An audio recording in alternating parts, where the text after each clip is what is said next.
Hello there everyone, nubkeks here, welcome back to Nub Raids, and today, as always, as we do with every single fusion, every fragment event, I'm going to be breaking down the event calendar for the Mighty UKKO fusion so that you know exactly which events you need to do, which ones to target, which ones you can skip, and roughly speaking, how many resources you are going to need as well. I can actually give you a bit more guidance this time because the Summon Rush event, if we go into the game, is actually live right now. So that kind of makes it a little bit easier for us to figure out exactly what to do, which is great. So yeah, let's dive in. Let's take, actually, I guess before we do this, to quickly mention what I think of Mighty UKKO, because obviously I was away when the test server was out, so I haven't actually talked about Mighty UKKO at all on the channel.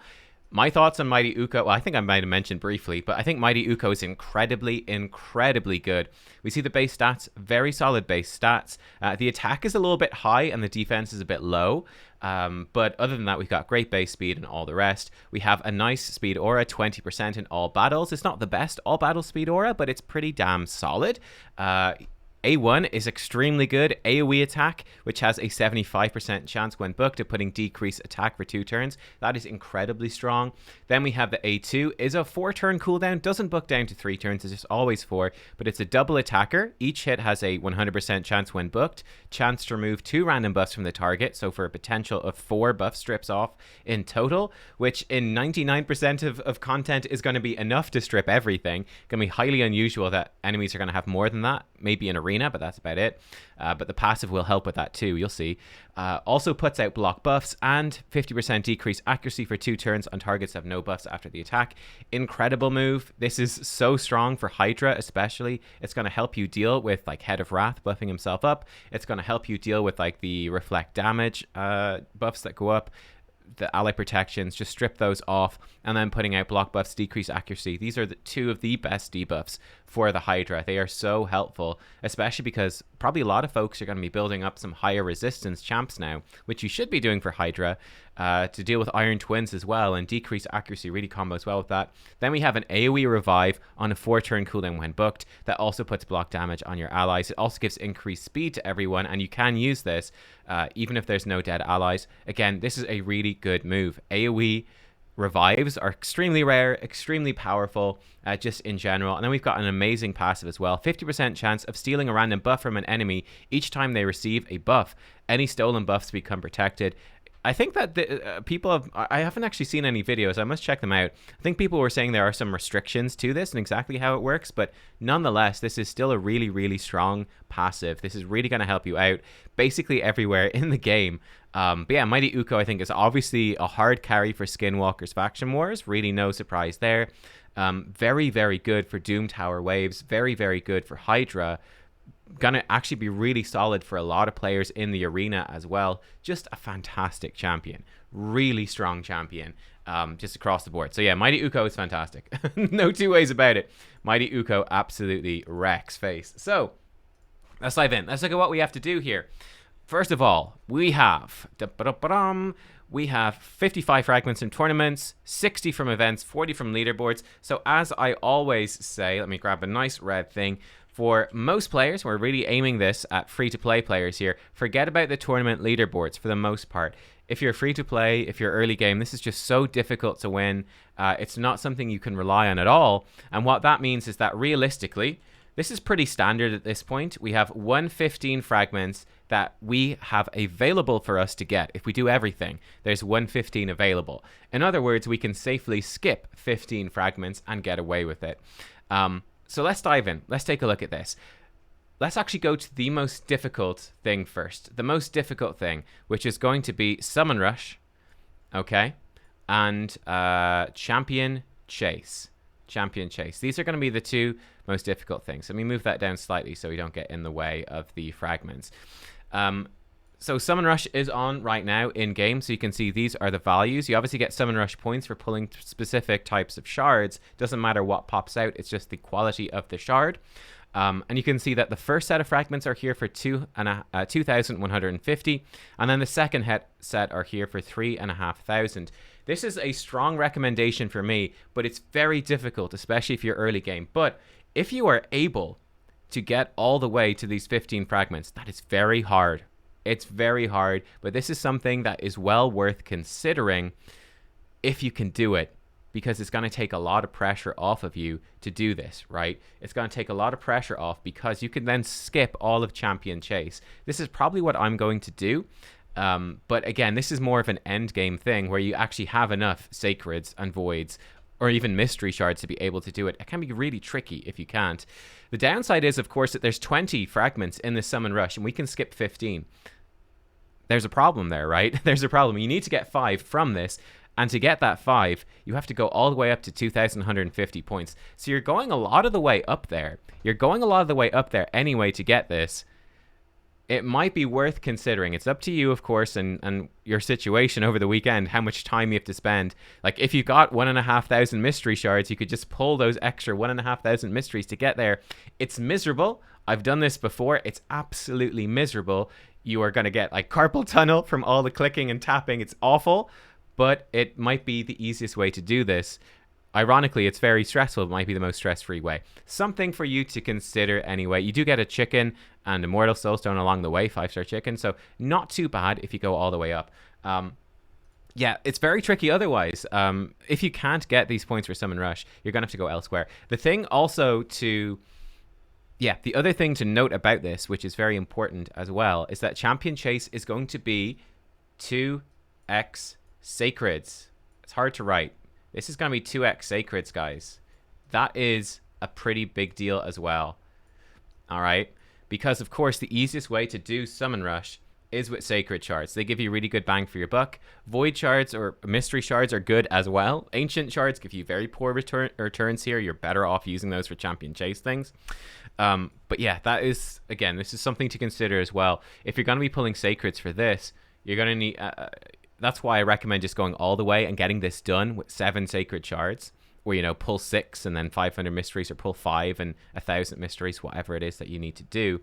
But that's why I recommend it, just because, yeah, it's going to be very intensive on Sacreds. And one thing I would also say is we have a really good Fragment on right now, extremely good, one of the best we've ever seen, I think. We've got a Summon Rush and a 2x Sacreds. I think, again, this is for later game players. It's not unlikely that we will see a guaranteed champion event for 15 Sacred Shards. I've got 30 Sacred Shards right now, because as you guys know, I am a notorious saver of shards. Notorious saver of shards. I don't like pulling them if I can help it. But even I, with 30, I'm kind of considering, how do I min-max this? Because I think there's a really good chance we see it for 15 Sacred Shards, a guaranteed champion coming soon. It is, I'm not really convinced. It could possibly be Staltus, who is the new legendary added in this patch.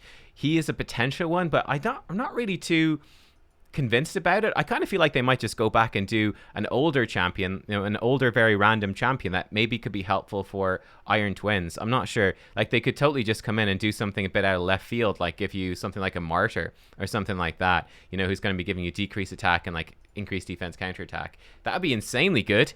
That's really wishful thinking for me. I'm just throwing it out there because I want Martyr, but or Valkyrie would be even better. But it's something to consider, right?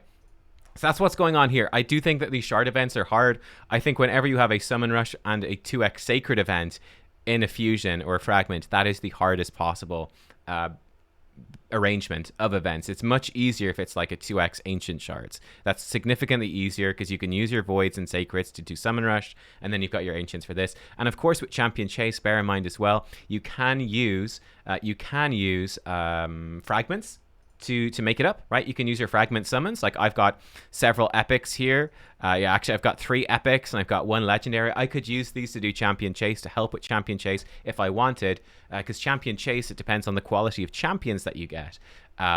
So just Fragments can really help you with that. So yeah, that is something that is worth considering. Let me throw this up as well. Blindingly white, I know, but here you go.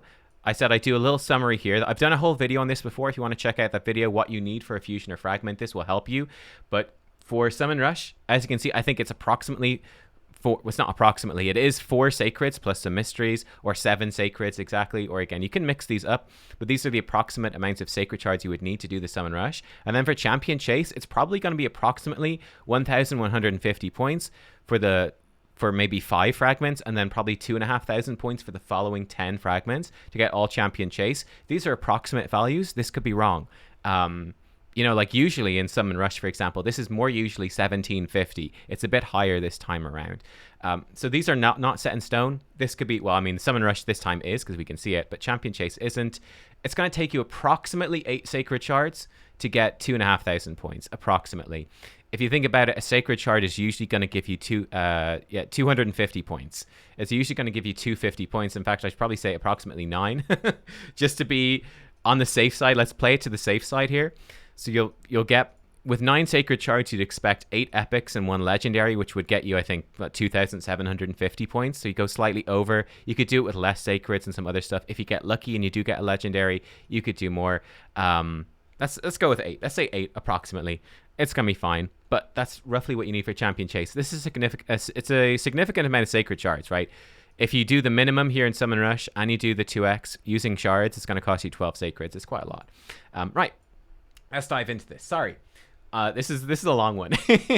We're covering everything here. So let's cover some quick fire, easy bits then. First of all, Classic Arena, very straightforward. We've got one Classic Arena tournament here. We've got another one here. This is very, very straightforward. If you are in Silver Arena, you should be fine. If you're in Bronze, you're in trouble. You should not be in Bronze, really. Definitely try to get up into Silver at this point, you know. If you're in Bronze, it's going to be very hard. In Silver, you should be fine. Just make sure, look at the point requirements, divide it by the number of days, and then make sure that you're getting enough points every day. If you're not, you need to buy some refills. In Gold Arena, it should be no problem at all. In Silver, you should be fine. You might need to buy a refill or two, but it shouldn't take too much, but maybe have some gems to spare just in case. Next up then, again, something that I think is reasonably straightforward is Artifact Enhancement event. So Artifact Enhancement. This is something you need to prepare for in advance. It's, you know, a little bit late, at least for this first one here.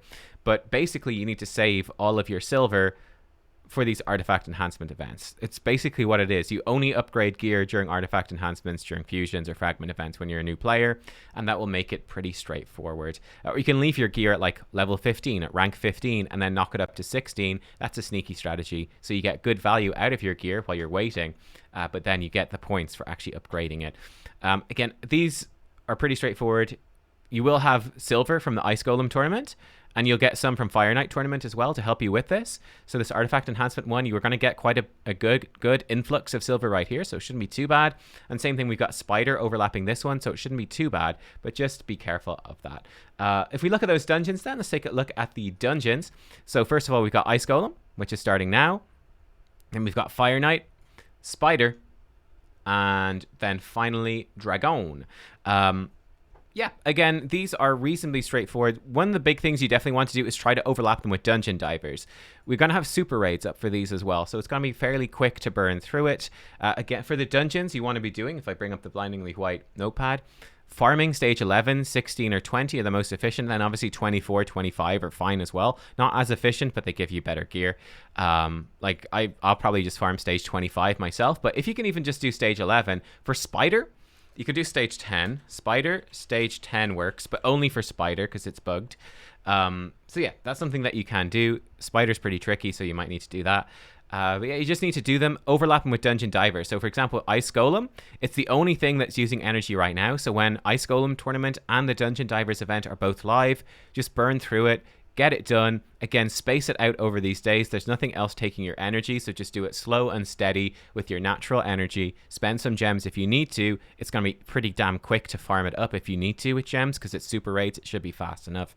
So there you go. Fire Knight tournament. Now, this does not overlap really with the Dungeon Divers. It's going to overlap a little bit.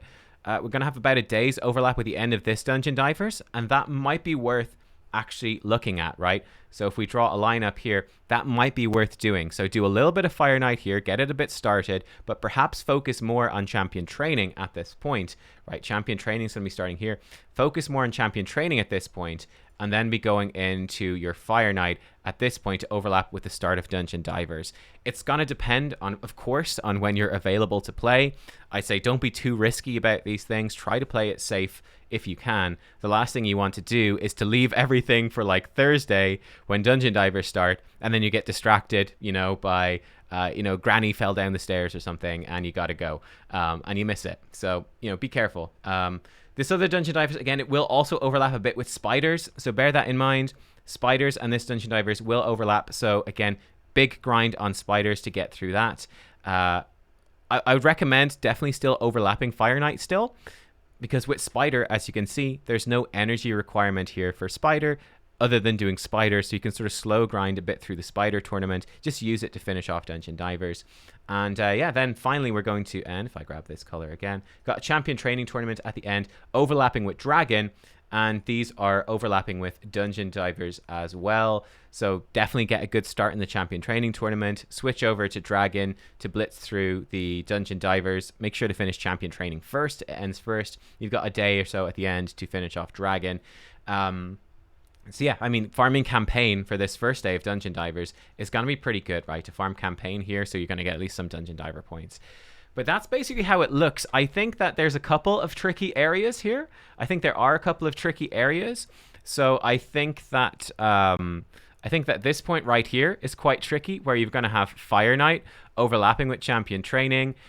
You've got like this bit with the Dungeon Divers, and this is quite a tricky Dungeon Divers. I'd say this Dungeon Divers 2 is tricky in terms of its placement and trying to min-max that, so be careful there. There's quite a lot of energy requirement with Fire Knight and Champion Training at the same time. That's happening midweek, so that's definitely somewhat tricky.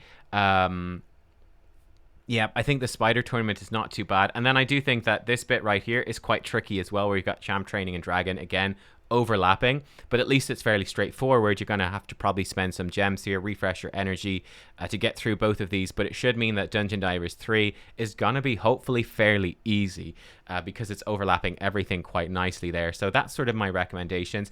I do believe in terms of clan versus clan, we should have clan v clan. I think it's Tuesday, Wednesday. Am I right about that?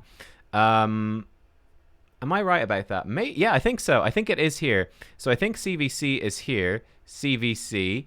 And don't know if it's I can't remember if it's personal rewards or not. I think we're sort of expecting, I think it's one of those 50-50 ones. I think the last one was basically 2 weeks or a week and a half ago as of recording this. And I think it was personal rewards. I was on holiday, so I was half paying attention, to be honest, just farming it off the side when I could. So yeah, I think this is CVC, and it could go either way. They like to run them back to back. Sometimes they might not. Again, if this is CVC, that's certainly going to help. You can overlap artifact enhancement with CVC. You can overlap ranking up champions, ascending legendaries with CVC for easy points. You might be spending a bunch of extra energy to get through that Fire Knight a bit easier, so that might help a little bit. Again, CVC will end before Dungeon Divers, so watch out.